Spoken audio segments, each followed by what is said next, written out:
What's the most common nice guy red flag women ignore? Story 1. So when we first started dating, he kept telling me how much he appreciated how low maintenance I was. And listen, I took that as a badge of honor. Because I am pretty chill, I don't need grand gestures. I don't need daily love poems. I'm not out here demanding surprise vacations to Italy every 6 weeks. I just want consistency. Respect, maybe. The occasional text that doesn't feel like it was typed during a bathroom break. Bare minimum stuff. But every time I did something easygoing, like saying, "Yeah, pizza is fine," or "No worries, we can reschedule," he'd light up like I just solved world hunger. He'd say things like, "God, you're so low maintenance. You're not like other girls. You make life so easy."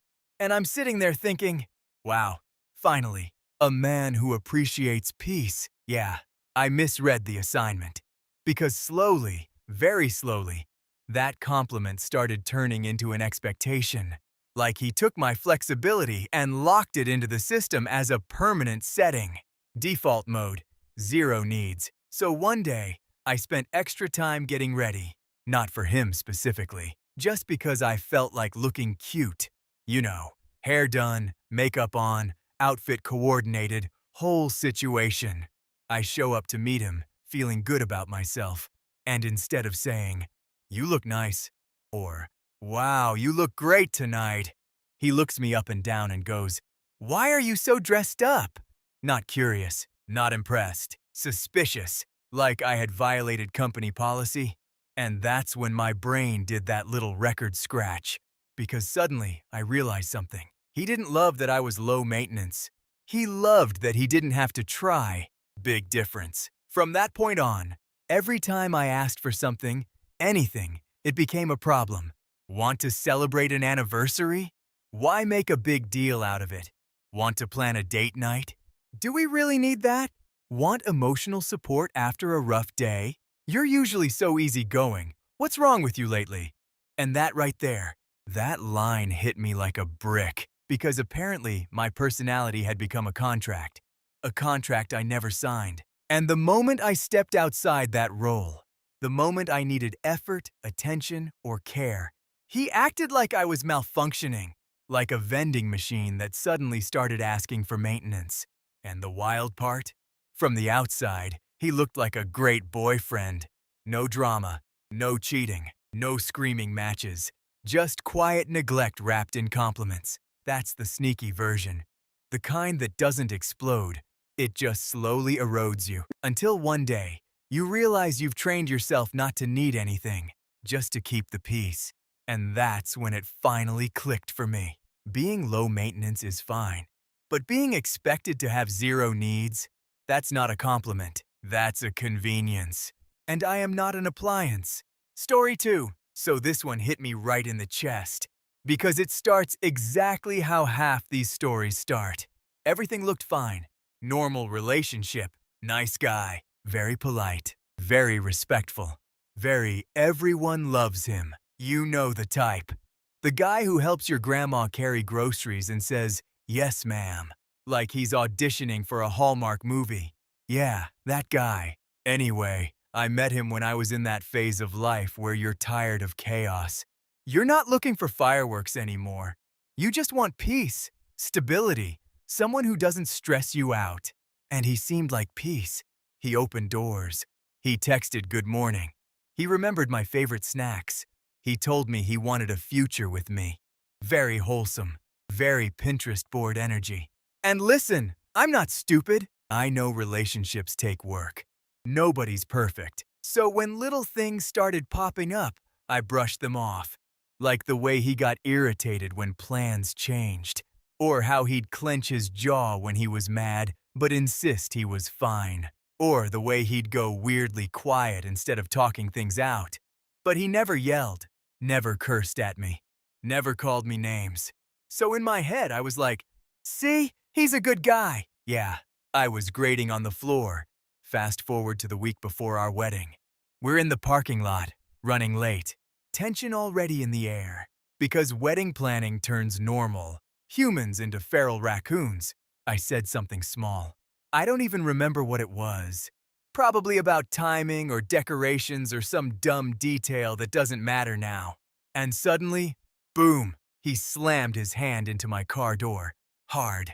Not at me. Not directly. But hard enough to make the whole car shake. And the sound. That sound stuck in my head like a fire alarm. Now here's the part that makes me cringe when I think about it. I didn't leave. I didn't cancel the wedding. I didn't even seriously question it. I told myself, he's stressed. It's just wedding pressure. He didn't hit me. He just lost control for a second. Girl math. Emotional addition. We got married anyway. And surprise, surprise, that moment wasn't the exception. It was the preview trailer. Over time, the anger got louder. More frequent, more comfortable. Doors, walls, objects. Always something. And every time he'd apologize. Very sincere, very emotional. I'm just passionate. I care so much. I'd never hurt you. Yeah, that line again. The classic. Eventually, the relationship turned into this constant low-level anxiety, like living next to a thunderstorm that never fully arrives. But you can hear the rumble all day. And the wild part? From the outside, everyone still thought he was the nicest guy in the world. Because that's the trick. Nice isn't about how someone acts when everything is calm. Nice is about how they act when they're angry, tired, stressed, embarrassed. All the ugly emotions nobody wants to talk about. And I learned that the hard way. I got divorced. Now I'm remarried and it feels weirdly easy. No walking on eggshells. No guessing moods. No flinching at loud noises. Just peace. And honestly, that's when it finally clicked. The red flag wasn't the anger. Everybody gets angry.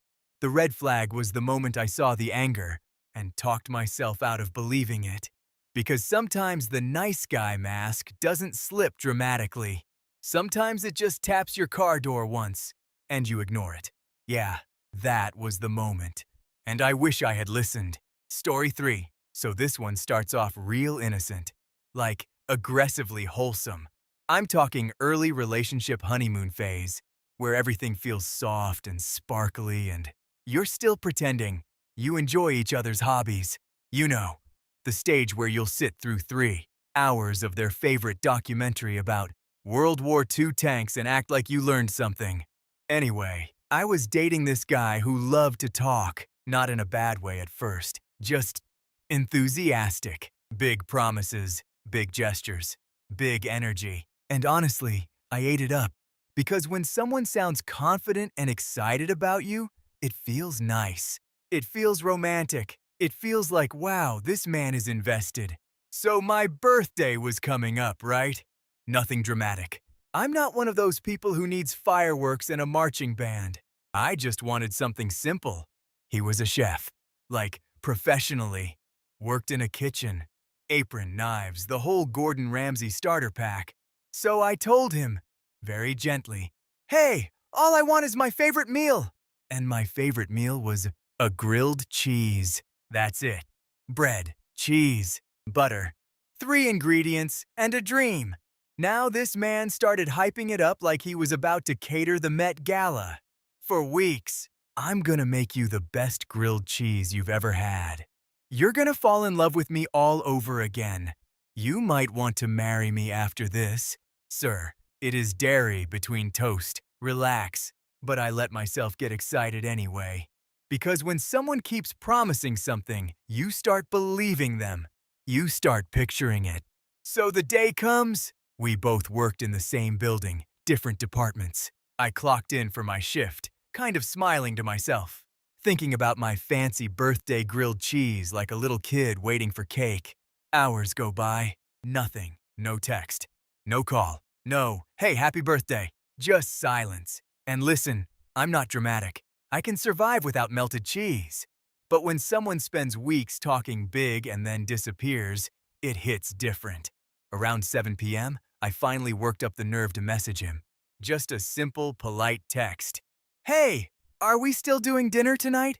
And the response I got, man, he acted like I asked him to donate a kidney. Suddenly, it was, "I've had such a long day. I'm exhausted.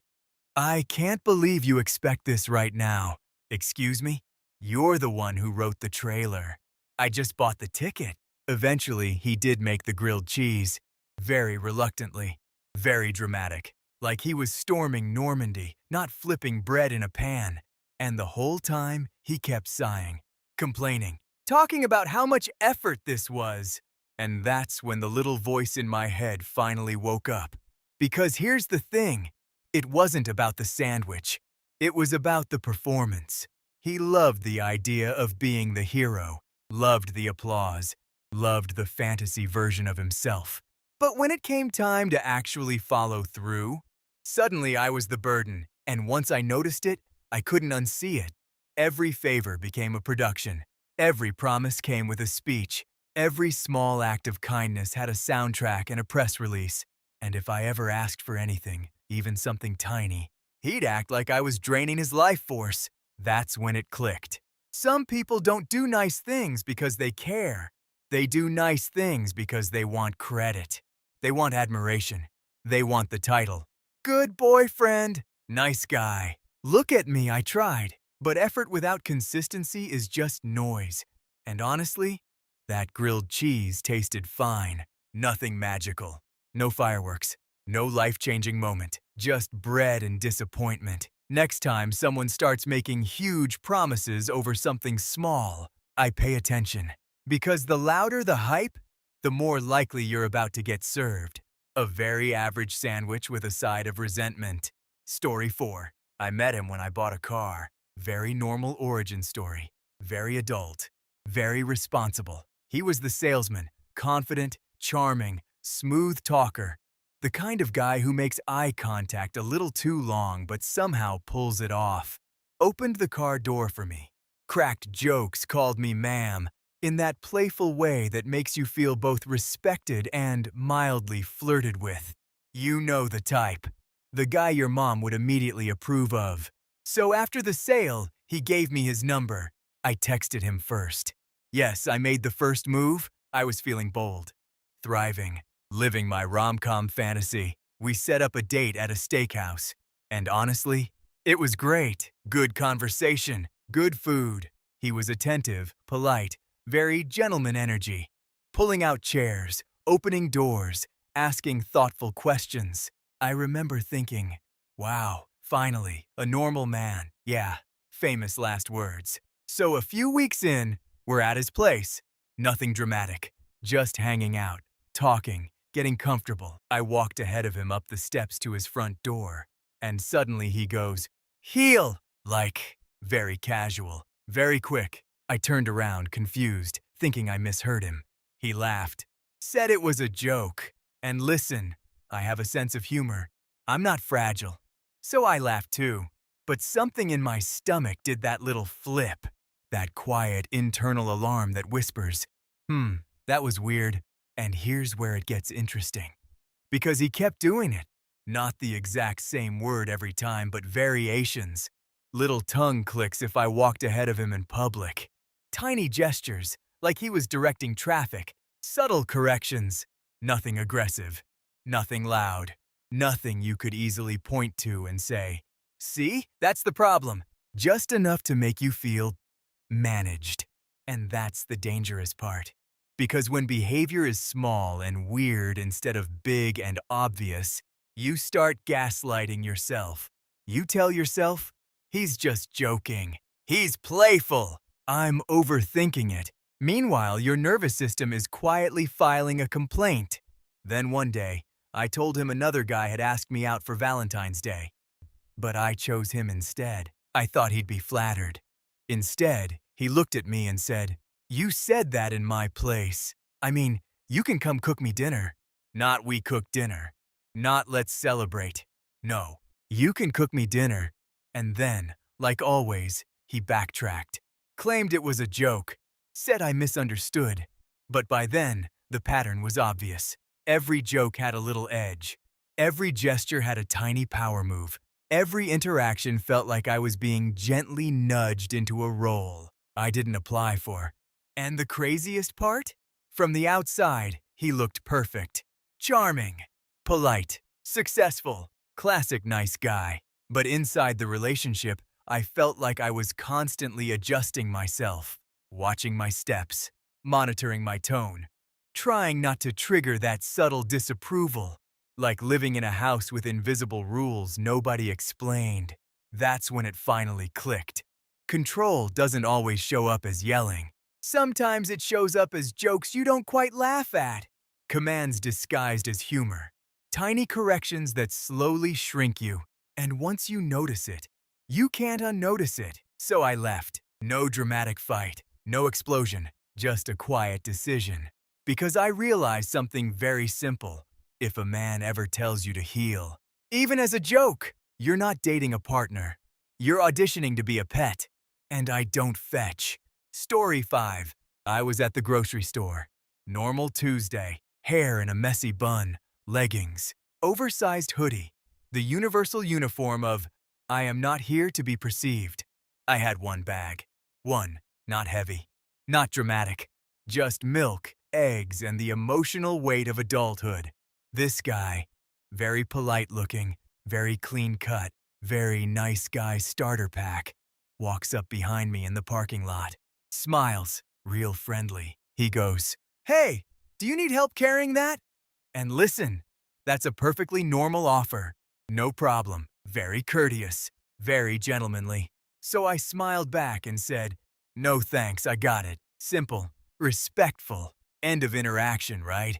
Wrong. This man's face changed so fast it gave me whiplash. Not angry, not yelling. Just wounded, like I had personally rejected his application to Harvard. He stood there for a second, kind of stiff, and then said, "Well, I was just trying to be nice." And immediately my brain went, uh-oh, we're in weird territory now. Because normal nice people, they shrug. They move on. They don't need emotional validation for offering assistance. But this guy stayed there, hovering. And then he goes, "You don't have to be so independent all the time. Sir, I am holding yogurt.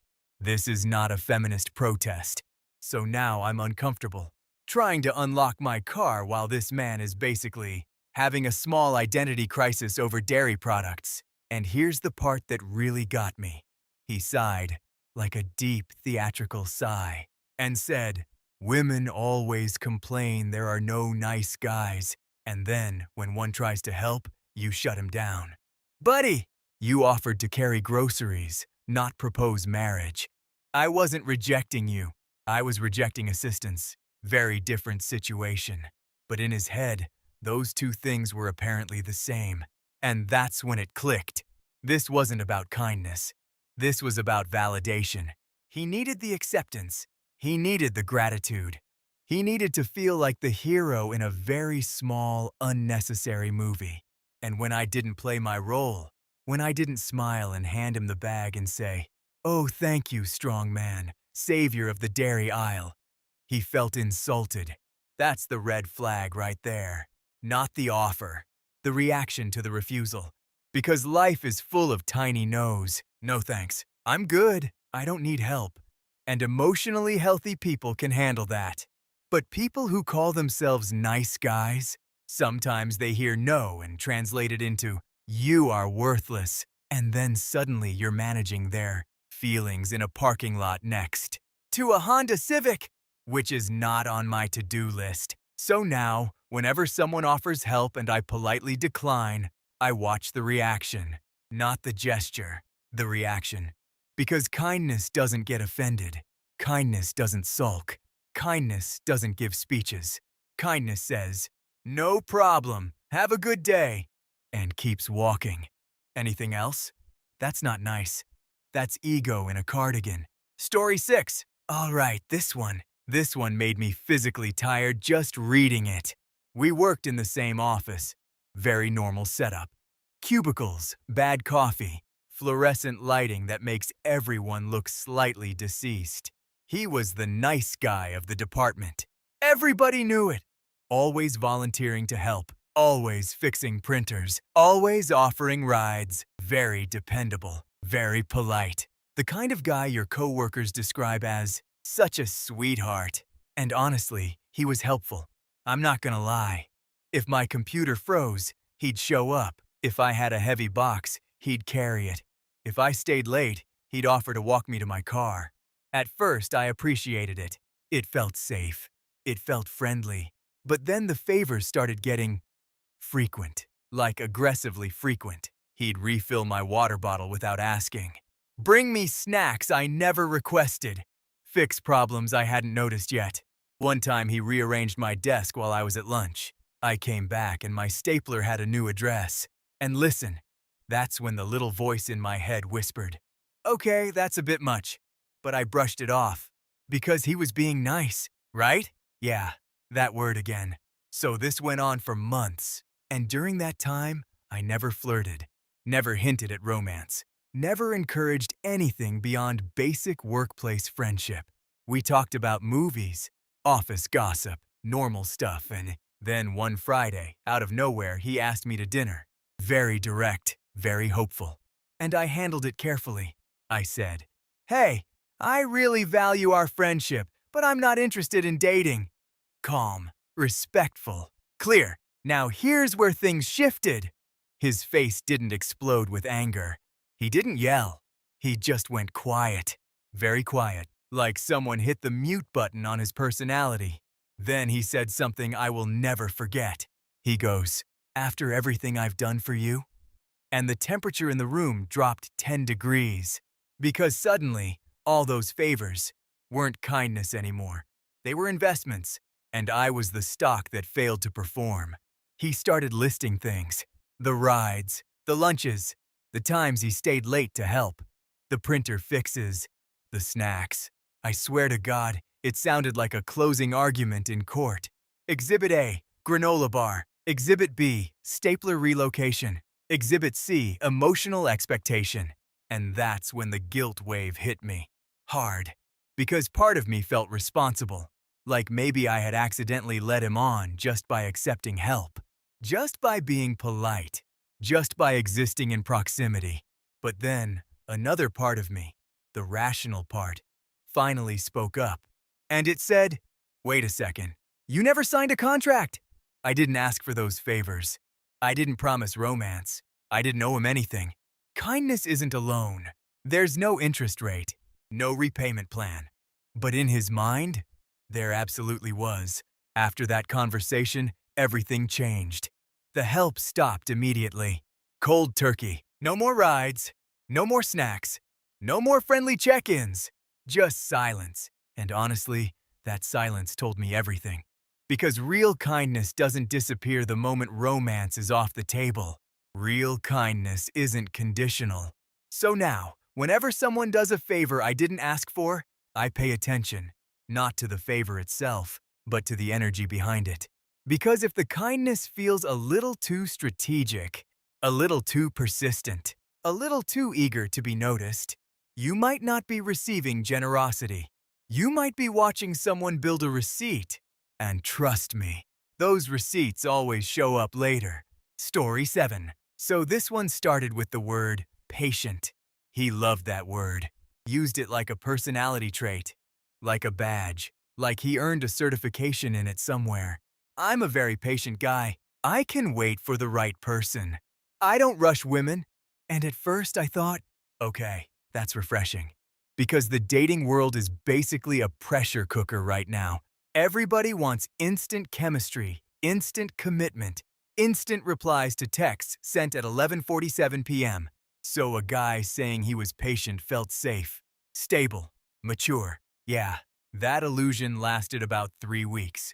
We met through mutual friends, started texting, nothing serious yet. Just casual conversations, memes, work complaints, the usual digital small talk. And right away, I noticed he texted a lot, like aggressively available. Good morning texts, midday check-ins, random thinking about you messages, good night paragraphs, every single day. Now listen, that sounds romantic on paper, but in real life, it starts to feel like you accidentally adopted a Tamagotchi that runs on attention. So one night, I didn't reply for a few hours, not because I was mad, not because I was playing games. I was literally at dinner with friends, phone in my purse, living my life like a normal adult. When I finally checked my phone, there were 6 messages waiting. Not angry ones, not yelling, just increasingly dramatic. Hey, everything okay? Did I do something wrong? I hope you're not upset. I guess you're busy. I'll give you space. Sorry for bothering you. And that last line, sorry for bothering you, came with a sad face emoji. Now suddenly I'm sitting there, holding my phone, feeling like I just kicked a puppy. And that's when the guilt started creeping in. Because technically, he didn't do anything wrong. He was polite. He was gentle. He was, wait for it, patient. But the emotional pressure was thick, like humidity in Florida. So a few days later, I decided to set a very normal boundary. I told him calmly, hey, sometimes I get busy and can't respond right away. It doesn't mean anything. Very reasonable statement. Very adult communication. And he said he understood. Totally respected it. Absolutely no problem. For about 48 hours. Then the passive-aggressive Olympics began. Suddenly, he stopped texting first. Not casually, dramatically. Like he slammed the emotional brakes and no good morning, no check-ins, nothing. Complete silence. And when I finally reached out, he responded with one-word answers. Short, cold, dry. Yes. Okay, sure. You could practically hear the sulking through the screen. So I asked him what was wrong. And he hit me with this line. I'm just trying to respect your boundaries. But the tone? Pure resentment. Like he wanted a trophy for suffering. That's when it clicked. He wasn't patient. He was waiting. Waiting for reassurance. Waiting for constant attention. Waiting for me to manage his feelings. And when I didn't perform on schedule, he punished me with emotional distance. Quiet. Subtle. Very nice guy. No yelling. No insults. Just vibes. Bad vibes. And honestly, that kind of behavior is harder to spot than outright anger. Because it hides behind politeness. Behind sensitivity. Behind the word respect. But real patience doesn't keep score. Real patience doesn't sulk. Real patience doesn't make you feel guilty for having a life. So I ended it. Not dramatically. No big fight. Just a calm conversation and a quiet exit. Because I realized something very simple. If someone calls themselves patient over and over, they're probably trying to convince you, and maybe themselves. And I don't have the energy to be someone's emotional babysitter just because they learned how to apologize in advance. No thank you. Story 8. So this one started with a car problem. And honestly, that's already a vulnerable situation. Because when your car breaks down, your independence takes a hit. You suddenly feel like a toddler who lost their favorite toy and doesn't know how to function. I was stranded in a parking lot after work. Battery dead, phone at 12%. Mood fragile. And this guy, we'll call him Jake, happened to be nearby. We weren't dating. We weren't flirting. Just casual friends from the same social circle. Group hangouts, birthday parties, the occasional meme exchange. He saw me struggling, walked over, and immediately jumped into action. Very confident, very helpful. Very, don't worry, I got this. He grabbed jumper cables and called his buddy, handled everything. Within 20 minutes, my car was alive again.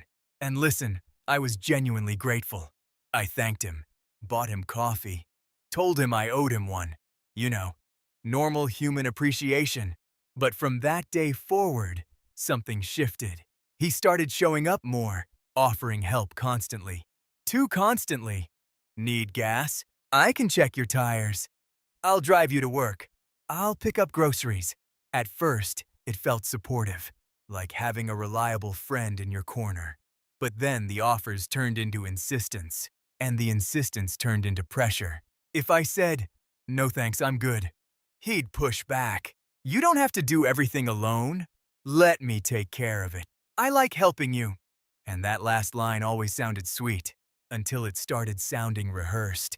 Because the help kept coming even when I didn't need it. He'd show up with solutions to problems I never mentioned.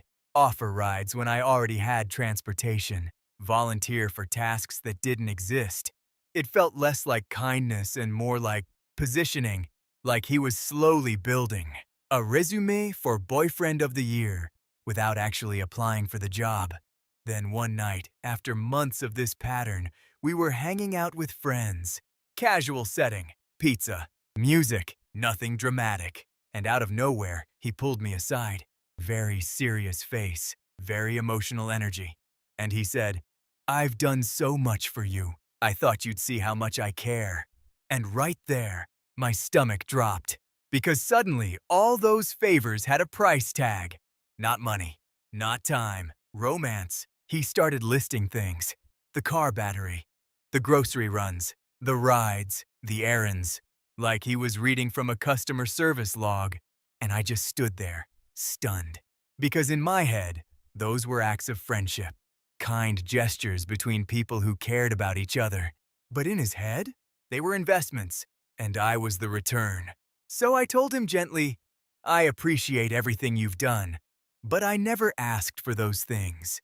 And I don't feel that way." Very calm, very respectful. And the reaction? Immediate coldness. Not yelling, not insults. Just this quiet, icy withdrawal. The help stopped overnight. No more check-ins, no more offers, no more friendly energy. Just distance. And honestly, that silence told me everything I needed to know. Because real kindness doesn't evaporate. The second romance isn't on the table. Real friendship doesn't come with hidden terms and conditions. And now, whenever someone rushes to help me, especially when I didn't ask, I pay attention to the follow-up, not the favor, the expectation. Because sometimes the nicest gesture in the world is just step one in a very quiet negotiation. And if you're not careful, you end up owing someone a relationship you never agreed to. Story 9. So this one started with the word safety. And listen, safety is a powerful word. You hear it, and your brain automatically relaxes a little. Because who doesn't want to feel safe? So when he suggested we share locations on our phones, it didn't sound weird. We'd been dating about 6 months. Things were steady. No major drama. He was attentive, affectionate, very good boyfriend coded. The kind of guy who checks if you got home okay. Who reminds you to lock your doors? Who texts, "Let me know when you arrive." Very considerate. Very responsible. So one night after I mentioned walking to my car alone late, he said, "Why don't we share locations? Just for safety." And honestly, that sounded reasonable. Lots of couples do it. Friends do it. Families do it. So I said yes. Big mistake. Because at first, it was harmless. He'd occasionally check in. "Hey, I see you got home. Glad you made it safe." Sweet. Reassuring. Normal. But then the questions started. Small ones. Subtle ones. Like little raindrops before a storm. One afternoon, I stopped at Target after work. Nothing exciting. Just buying shampoo and snacks like a responsible adult. About 15 minutes later, my phone buzzed. Text from him. "Why are you still at the store?" And I remember pausing. Not scared. Not angry. Just confused. Because I hadn't told him I was there. He saw it on the map. So I replied casually, "Just shopping." And he said, "You've been there a while." Now suddenly I felt like I needed to explain my grocery habits, which is not a sentence I ever expected to say in my life. But I brushed it off. Told myself he was just curious, just attentive. Just, here we go again, caring. Then it escalated. If I stopped somewhere unexpected, he'd ask about it. If I stayed somewhere longer than usual, he'd notice. If I didn't respond to a message quickly, he'd reference my location. "I saw you were home. I noticed you left work early. You were at that restaurant last night." Not accusations, just observations, but constant ones, like having a silent security camera following you around. And the worst part? He always framed it as concern. "I just worry about you. I want to make sure you're safe." I care too much. That's my problem. Ah, yes. The classic. Care used as camouflage. Because here's the thing nobody talks about. Real concern feels comforting. Control feels suffocating. And the difference is subtle at first. You don't notice it immediately. It creeps in slowly, like humidity. Then one night, I went out with friends. Girls' night, dinner, laughing. Normal human fun. I didn't check my phone for about an hour. When I finally looked, there were 5 messages. Not angry, not yelling. Just increasingly tense. You're still out? Everything okay? Who are you with? Why aren't you answering? I'm worried. And suddenly, my fun night turned into damage control. I found myself apologizing for existing, for being out, for being busy, for having a life. And that's when it hit me. This wasn't about safety anymore. This was about access. He wanted visibility, predictability, control. So the next day, I turned off location sharing. Simple, quiet, no drama. And when he noticed, he didn't ask if I was okay. He didn't check on my safety. He got upset, offended, hurt, like I had revoked his membership card. That reaction told me everything. Because someone who truly cares about your safety doesn't panic when you reclaim your privacy. So I ended the relationship, not because of one big incident, but because of 1,000 tiny moments where concern slowly turned into surveillance. And now, whenever someone says, I just want to protect you, I listen carefully. Because protection is about support, control is about permission, and I don't need permission to live my own life.